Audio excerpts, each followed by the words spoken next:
good. Everybody made a new friend so far? Anybody lost a friend? Well, thank you again very, very much for being here. This was a new model, and it feels like it's working well for you guys as far as the program. Okay, good. So we'll continue to get your feedback along the way. I'd like to thank a few people for being here today. Don Whitaker is on our board and has been on it for years. He's finishing up a long term of service of the association at IIT and also our national association after 14 years of service. So I think he deserves a huge round of applause for that. I also were lucky today to have Kevin Grant with us. Kevin is the executive director for the Trusted Choice for our national association. Kevin, thank you for making the way all the way down here to see us. And I think it must just be good luck that you brought rain because we needed it in Texas. So thank you very much for that. I'm going to ask Kevin to come up and talk for just a moment about Trusted Choice for you. And just as a reminder that as a member of IIT, you're also a member of the National Association and have access to all of those resources that are available to you as well. So with that, let's welcome Kevin for just a moment.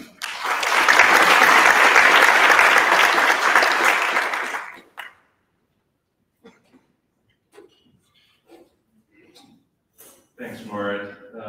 Thank you for having me. And good afternoon, everyone. As Maura mentioned, I lead the Trusted Choice brand at the Big I. Gave a presentation earlier. If you didn't have the opportunity to join us for that, I believe the slides are available on the website. So feel free to download those. As a lead up to this conference, if you had signed up or registered more than a week and a half ago or so, you should have received an email over the last couple of days with a digital review for your agency.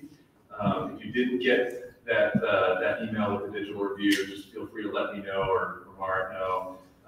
That is one of our core member benefits for you. It is a comprehensive look at your agency's digital footprint and gives some real actionable information in there for you to improve your digital footprint. In addition to that basic review, we also have an extended review that's available as part of your membership as well. Just keep in mind, everything in that slide deck that's available is part of your membership. So you're already paying for it. There is a ton of valuable resources there for you to use. I welcome you to use it. Use our staff. We've got a lot of talented people that are here to help you be better marketers and bring more business into your agency. So please take advantage of that. The last thing I just want to say is a big part of what we have available for our members at the Big I is our relief fund.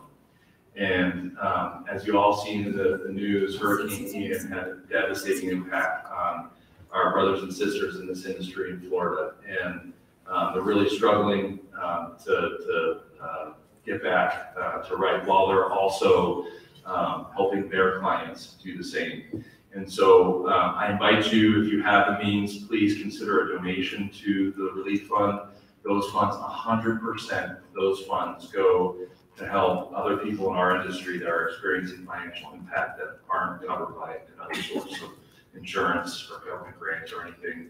I believe Mara's team is going to push out an email later with a survey for this conference, but in that will be a link to the Disaster Relief Fund for donations. So I appreciate your consideration. With that, enjoy the rest of the afternoon. Thank you for having me. Thank you, Kevin. Yes, as you all recall, during Hurricane Harvey, many of our families and so forth needed help, and the National Disaster Relief Fund paid over $100,000 for our members for that, which was a big deal. So I think it's part of how we give back. The IIT Association, the board has just recently donated $20,000 to also help as well. So thank you for It's all about taking care of each other, right? At the end of the day. So with that, what I'm going to do is actually I'm going to introduce Danielle Jenica. Is going to come up. Danielle, many of you know her. She's Chief Experience Officer, and I said to her, is that the CEO? She said, I'm not the CEO. I'm the CXO. I think that's kind of a cool new title, so you can take that back to your offices. As the Chief Experience Officer with the National Alliance, as you'll continue to hear with IIT, we're doing more work with the National Alliance, partnering on education and programming. They've been a great partner this year, and obviously have brought programs to this event as well. So Danielle's going to be introducing our speakers today. Thanks, Danielle.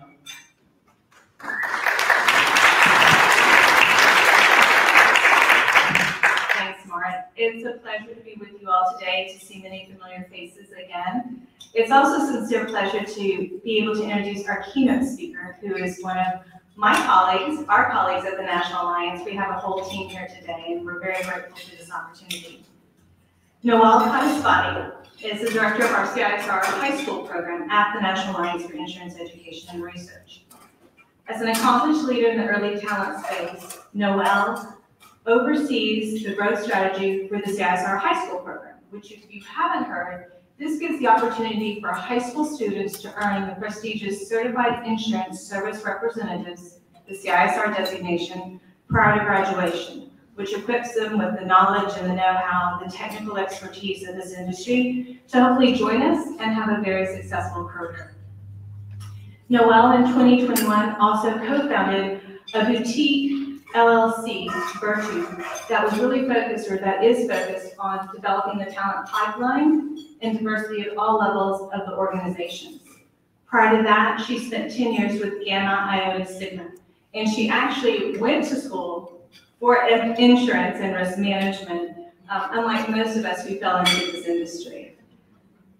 She's very, very focused and really, I can't even tell you. You'll see it when you see her speak here in the next few minutes on diversity and really bringing to life her passion for this industry and how we incorporate diversity in that to keep this industry moving forward. So without further ado, it's my great pleasure to introduce Noelle Codispoti.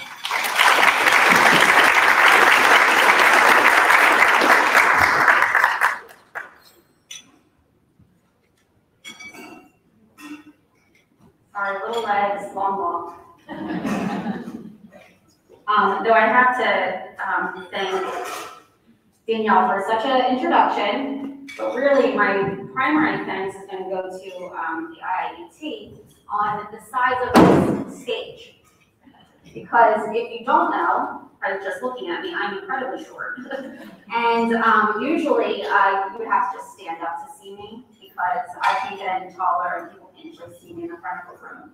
So thank you for having me today. I had the opportunity to sit through the early talent session this morning that Jason from Independent Insurance Agents of North Carolina put on. If you haven't met Jason, please go see him. One of the best presentations on early talent that I have actually seen in the past 15 years, and no doubt because he is a millennial, right? So 10 years ago, you couldn't really say that out loud, right? You couldn't say, guess what, I'm a millennial. So a couple other things about me. If you can't tell by my accent, I'm from the Northeast. With Philadelphia, I'm going to say that loud and proud this morning, given last night's results. Go Eagles. I will refrain from doing the Eagles chant, though. I have to tell you that my entire 40 years, there has not been a sporting event that I've gone to where we don't hear the Eagles chant.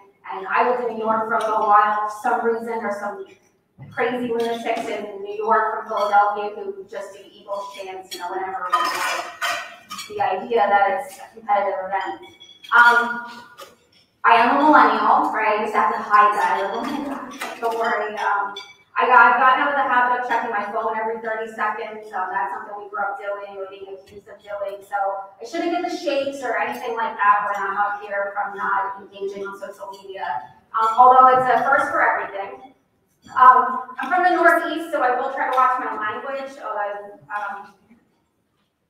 We're live streaming right now, so you will have to watch your language too. So hopefully that keeps me in track.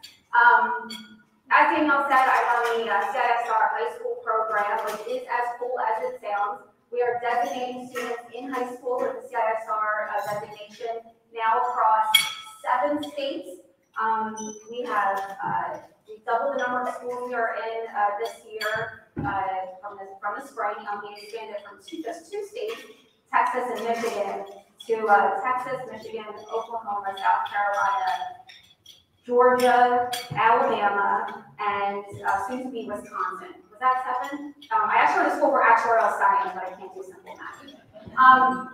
But today we're here to talk about how to create an inclusive culture. I have my timer going. I got times going in the back, but hope to be interactive. So if there is a point in time where you want to raise your hand and disagree with me, I won't see you. If you want to raise your hand and ask a question, I will call on you, and then we'll just keep going from there. So why does diversity, equity, and inclusion matter? Does anybody want to throw something out there before I tell you why I think it matters? I'm only going to talk about one today. Right? What do these words mean anyway? We throw them around. It used to be just D&I, diversity, equity, and inclusion. Right? Diversity to me, and the definition I like to use, is it's a range of human differences. Right? So we think generally about those differences as the differences in gender, race, religion, but they are certainly a wider range of that. I tend to describe my diversity as I am a 40-year-old white female single mom of 3 who actually took her to school for actual science. I'm Roman Catholic, Republican, and very short, right? And there is not a single person in this room that shares that same kind of diversity as I do. I also am a huge sports fan. And I like Harry Potter, right? We can be great friends with the rest of you like Harry Potter too. Equity is a word that was really put in this grouping of words probably about 4 or 5 years ago. And equity is really ensuring that everyone has what they need to succeed, right? It's different than equality, ensuring that everybody has the same number of things. And I like to use this example as what the difference between equity and equality really is. You know, say we have a room full of diverse individuals, and this room it's okay, right, as far as diversity goes. Equality would mean if we got a dinner party, and we all sat down, and we all were served surf and turf, right? A piece of filet and a lobster tail. That's equality. We all got the same thing. Equity is ensuring that each of us, based on our religious dietary preferences, our health preferences, maybe we have celiacs, ensures that we all are able to actually eat the dinner that is put in front of us. So it's not just giving us the same things, but really making sure we all have an opportunity to eat. We're successful in not being hungry at the end of that meal. And inclusion is really how it all comes together. If we are a diverse group of individuals and we are equitable in the way we distribute the benefits at our organization or the resources, inclusion is making sure that we all feel safe and belong in that environment. So why diversity, equity, and inclusion? Well, there are certainly some business cases to it. The first 3 on this screen really relate to products and clients for our businesses, right? It's about understanding our customers better, reaching a wider audience.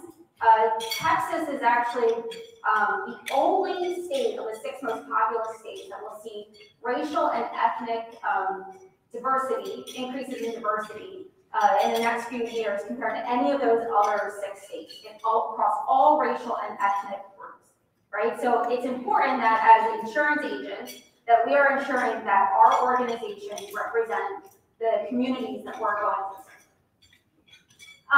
A greater sense of belonging, psychological safety, increased diversity of the talent pipeline, and financial performance metrics. These are all things that allow our companies to prosper with our employees and our talent. You know, I don't have to stand up here and tell you about the benefits of financial performance.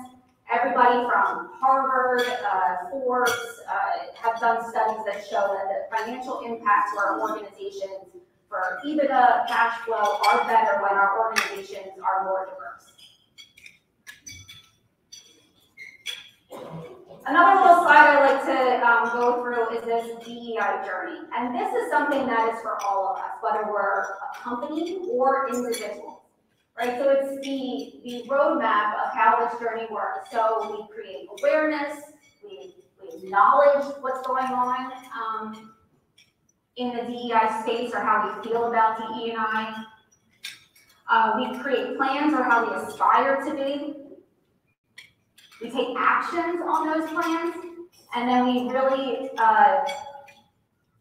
benefit from the fruits of our labor. But it's not a cycle that just starts and ends from the orange box to the purple box. It's a cycle that continuously flows through. And every year, every day, with every process, we are going through these action steps in our DEI journey, both as a company and as individuals.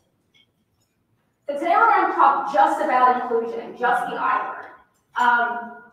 So when you say it like that, it sounds like a bad word. It's a great word, right? The I word, inclusion is a great word. So anybody want to throw out what inclusion means to them? It's okay. I have children, I have to call people. I'm not opposed to that. Would like to feel safer? I like that. Anybody want to add to that? To feel welcome. Feel welcomed. Everyone has a voice. Everyone does have, yeah, right? And you feel safe sharing that voice and knowing that that voice is going to be heard, right? Inclusion means that when I say something, and I feel comfortable saying it out loud, and despite that people might not agree with it, I don't get shot down or dismissed because I said it, right? We go back to that dinner example.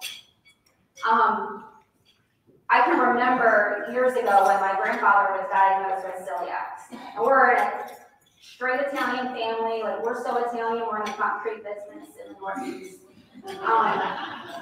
The major food groups are bread, pasta, that's it.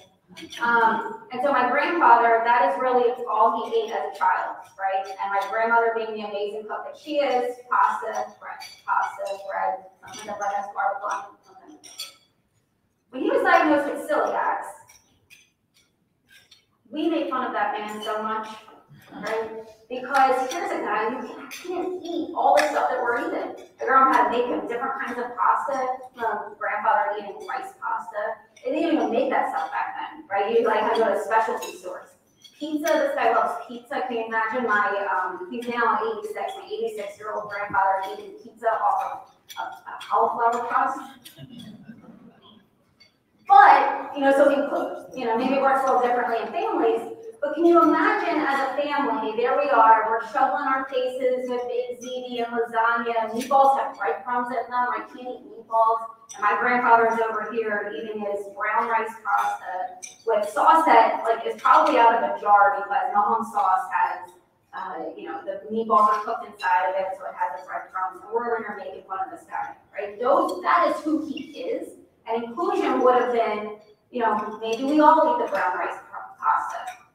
We're not, actually. Nobody in my family is going to eat brown rice pasta. Papa has since decided that he is more willing to deal with the pain of having celiac than eating brown rice pasta.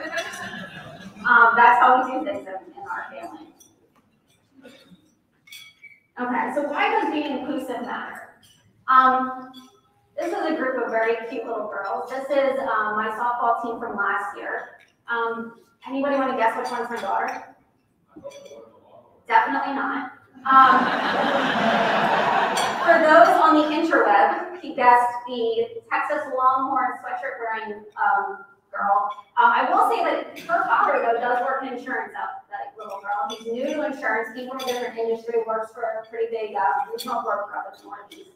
No, I actually have a blonde-headed child. I don't know how it happened, but she's number 3 with the curly hair.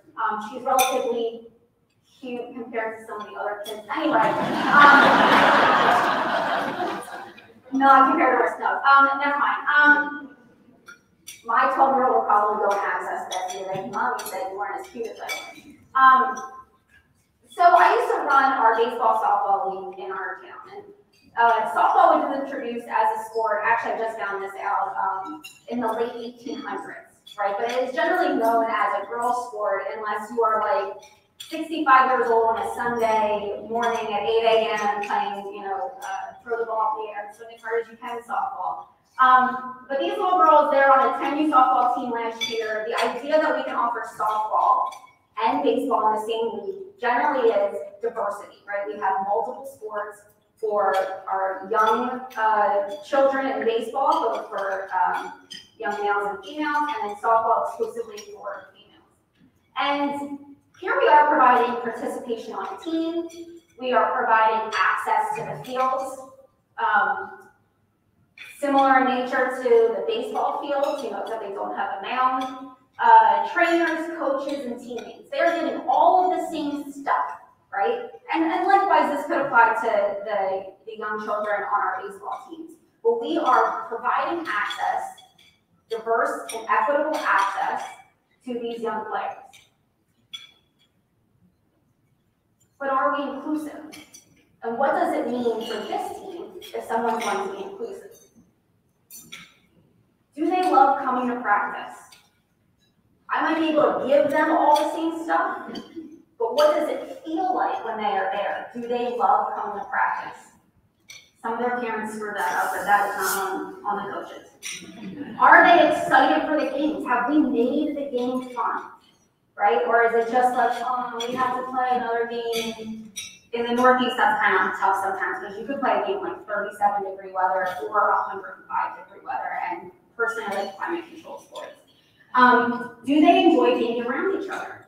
Does this sound a little bit like what it's like being in an office or on a team, whether you're remote or physically next to each other? Have I inspired a love for the game? When they leave there, do they say, I love playing on this softball team. That was fun. I want to get better. Will they try out next year?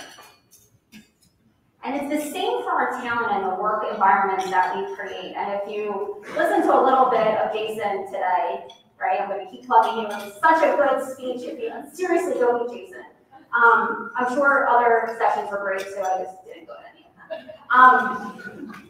But it's about that culture, right? How often, when someone leaves our organization or someone declines an offer, do we use excuses like, well, they could get more money somewhere else, that's why they left, or it was a really good opportunity for them? What does that mean? Or is that an excuse we tell ourselves so that I don't have to fix the environment that somebody is leaving or that they're doing?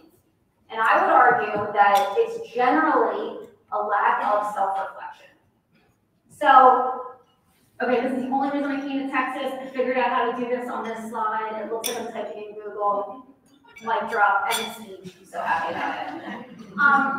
So the title of today's session is How to Create an Inclusive Culture. So I thought we could just put that in Google. Google has everything. It's no TikTok, which has even more apparently according to my children. But Google is relatively still okay for answers. But according to my children, TikTok provides unparalleled data and truth. And we have learned to make a lot of different kinds of cookies and cupcakes. So kudos to TikTok. So I put it in, and these are the internet results. I mean, there are pages of internet results. You can pull articles from as far back as 2015, probably longer. Sure, the internet was around then. But these are the top three. I just pulled the first three. And you have a variety of types of sources here. So Business News Daily is just straight kind of someone created an article, put it in this news publication. McKinsey, we all know McKinsey, consulting firm, they probably put something on paper and we're like, that is it, that is the truth. And then Duke has their Center for Advancement of Social Entrepreneurship. So this is a type of group that's funded by outside donations and people are doing lots of research.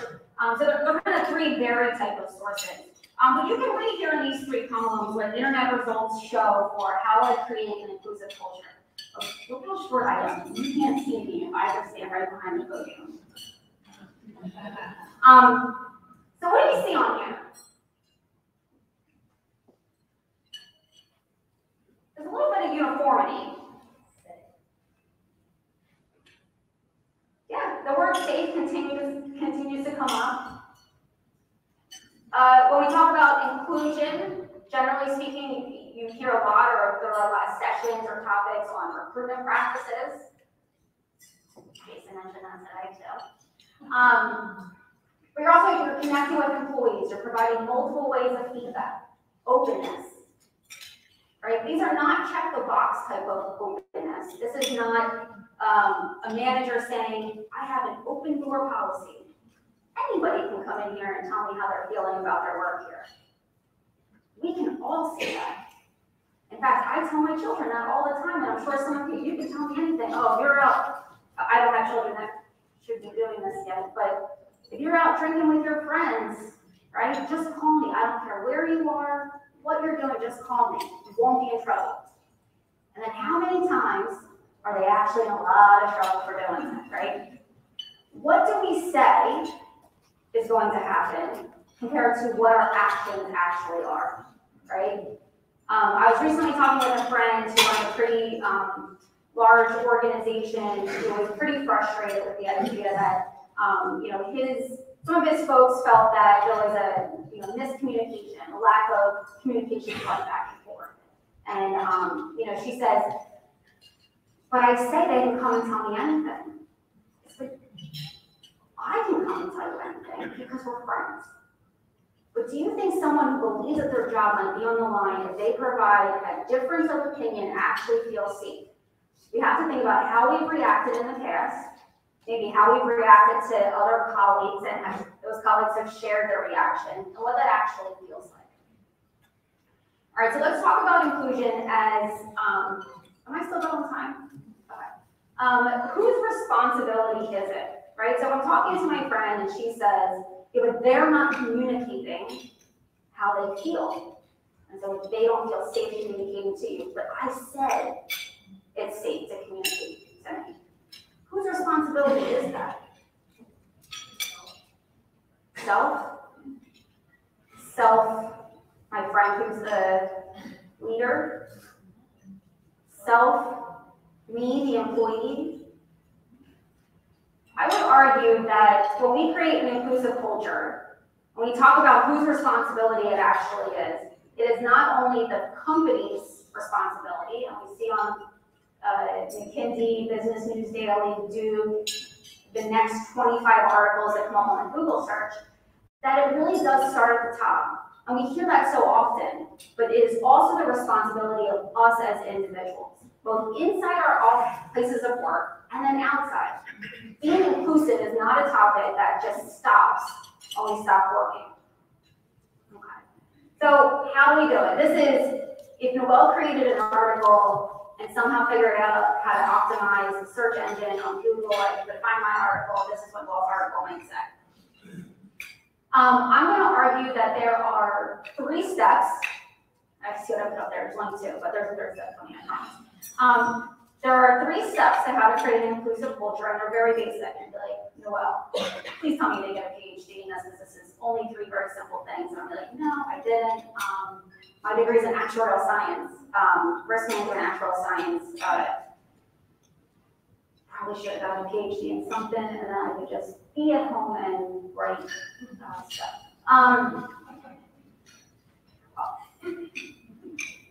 was gonna say, my kids think that I'm an actuary. That sounds cooler when I tell them that mommy's really good at math, and I couldn't ace my son's trigonometry class at this point. So there's 3 steps, and here's the first 2. We have self-analysis, the idea of reflecting on ourselves, whether we are the individual or the company, and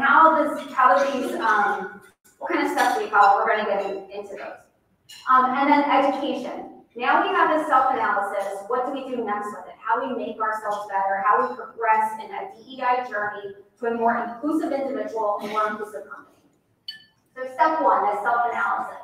From a company perspective, it's really easy to do those famous, much-loved employee surveys, right? You can also do customer surveys.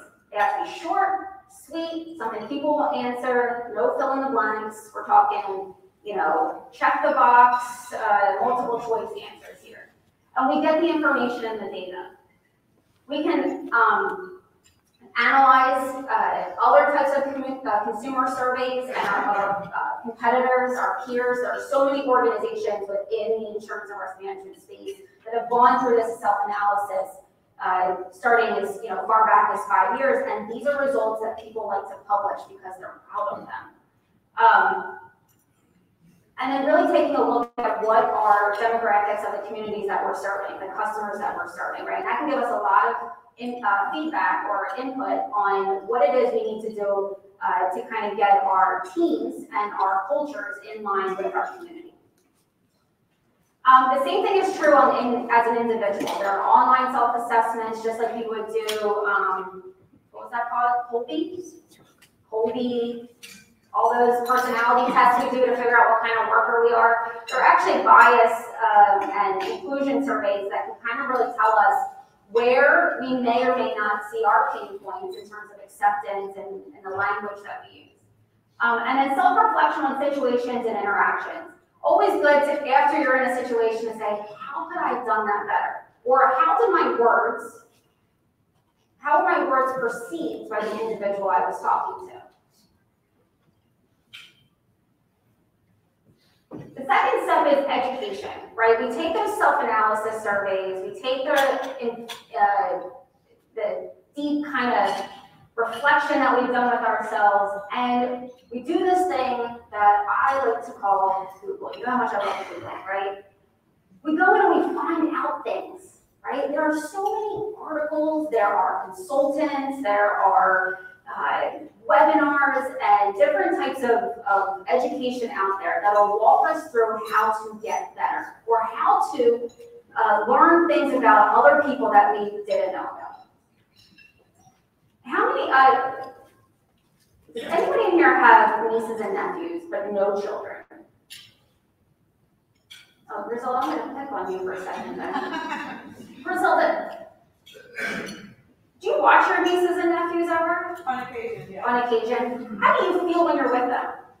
Good, because I get to return them. Yes, right? And it's a type of respect for parents, right, that you can only really appreciate at times when you're with those kids, right? But you'll never really, it's never really, and when you're done, you're probably like, I wonder how, is it your brother or sister? All of them. I wonder how my brother and my sister do that, right? I was only with them a short period of time. And Griselda could go on and she probably sees commercials of people with kids, or she does it a second time watching her nieces and nephews, and really reflects on what it's like to be her brother or sister, right? Which may give her a better appreciation.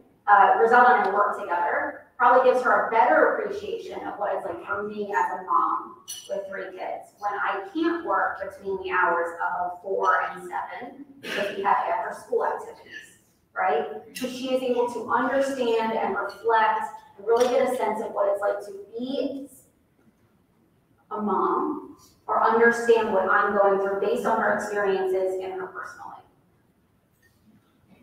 We generally, when we do education on inclusion, we think more along these diversity lines that are at the bottom of the screen here: cultural, generational, racial, gender education. So how many folks, Jason, I didn't even know you before today. You're such a critical part of this presentation. Jason gave out a handout today that was probably one of the best charts I've seen on generational differences and really understanding how certain generations, traditionalists, baby boomers, X, Y, Z, mosaic, the list goes on, how they like to be engaged, right? Whether that's face-to-face, on the phone, social media. What I really liked is the line that was about how they like to make financial decisions, right? Because those were different than, say, how they would like to be engaged from a recruiting perspective. Right, so we've done a lot on generational differences over the past 15 years or so. We've probably been through conversations on, women's conference, and we've done that. But there are other little things, and I put them up here: emotional intelligence, allyship, microaggression, intersectionality. Right, understanding and trying to dig deeper on what it is to be you and me, and what it is to understand each other. A guy that I watched this YouTube video on, he was presenting at the Diversity Inc. Conference in 2019. His name is Andrew McCaskill. And he did it was a big presentation on showing up as your authentic self, but he did this, he shared this analogy.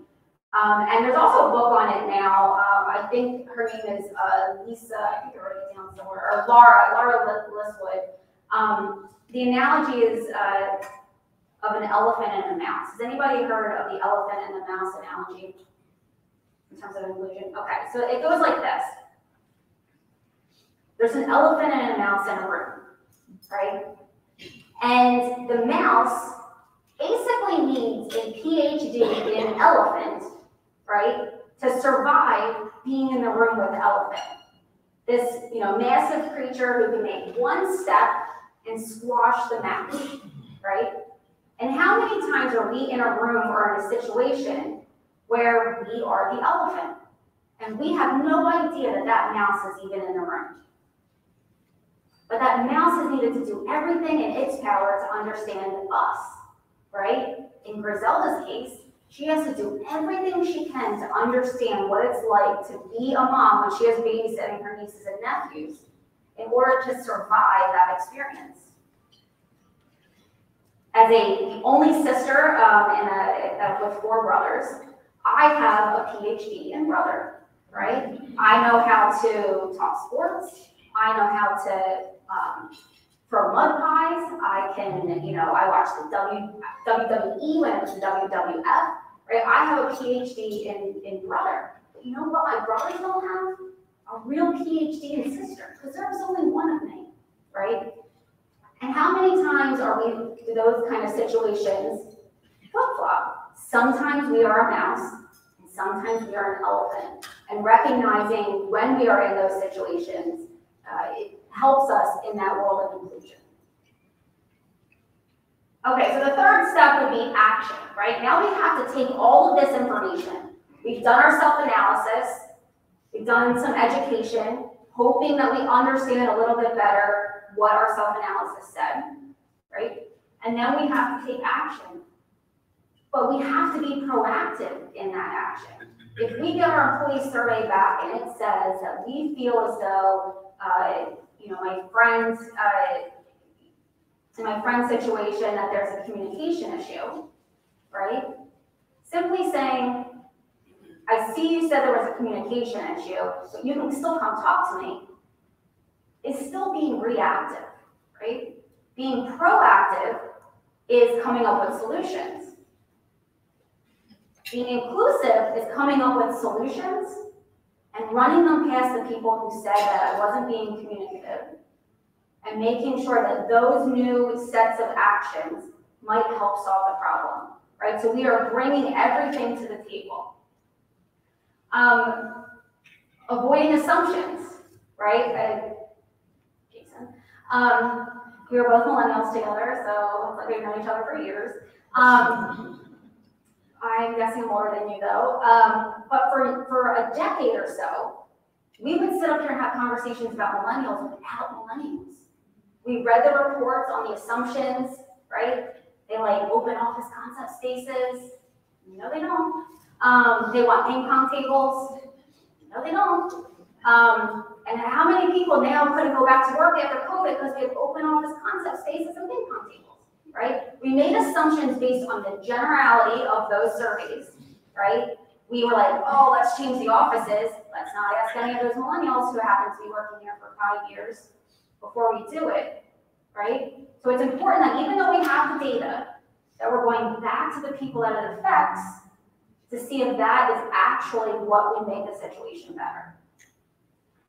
And acting authentically. I don't know if it's my next slide. It's not my next slide, but I also got like a 5-minute warning. Is it 5 minutes? You have 7.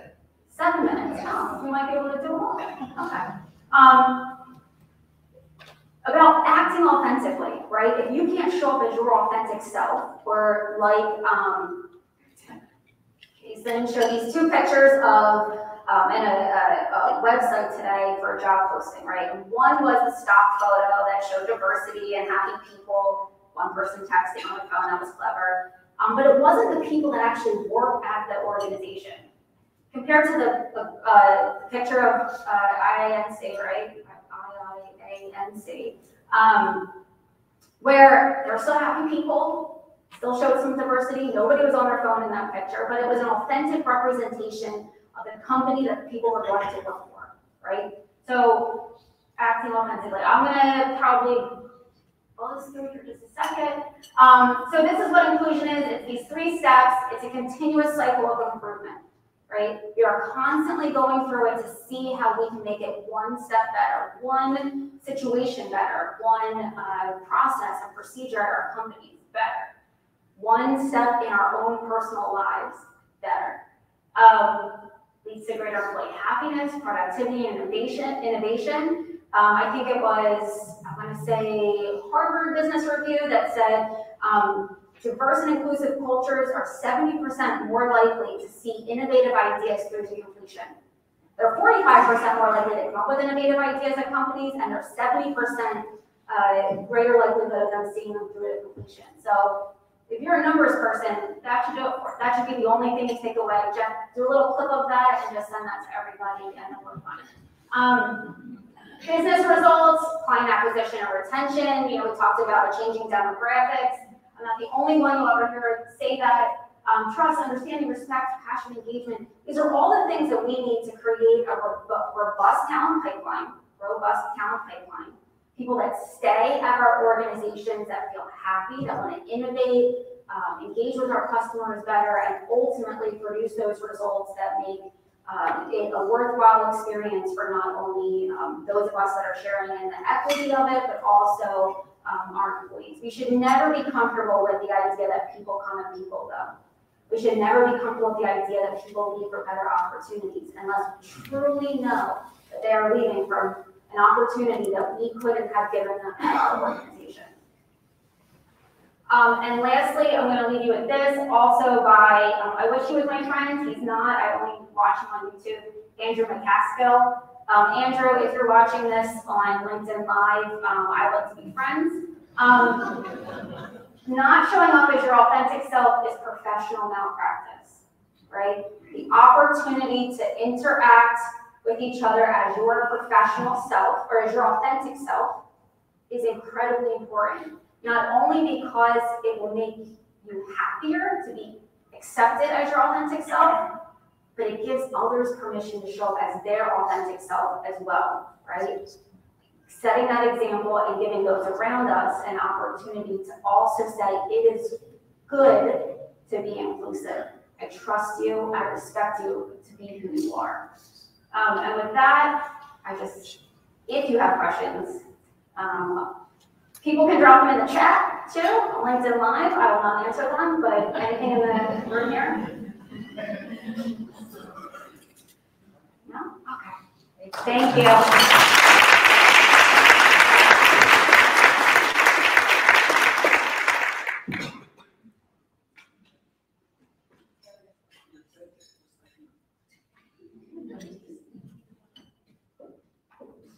Let's give her one more thank you. That was excellent. All right, we're turning that fun corner for the afternoon. How's lunch? Good? Great. Hopefully everybody picked up something great there. You know, one thing that's exciting about working with you all the last couple days is, you all are very authentic people. And what I love is that you're showing up being vulnerable, asking questions, but also being confident in the solutions you've already found and sharing that with your peers. And that's how we collectively as a group continue to be better and better every single day. So we do want to thank again our sponsors. Remember that they put in a lot on this. I know Service Lloyds is here, Salt, we've got various crews. So can we thank our sponsors again for their help? I also want to make a quick shout out to our small agency advisory council members. Doug Johnson, you were on it. Gary Whitaker's been on it for a very long time. I think we've got some new folks maybe that are in the room. Is there anyone else from the advisory council that's here? We want to thank these guys because they give us a perspective and a voice of the association that keeps us relevant to you. So thank you very much for your service and being a big voice for us. Appreciate it.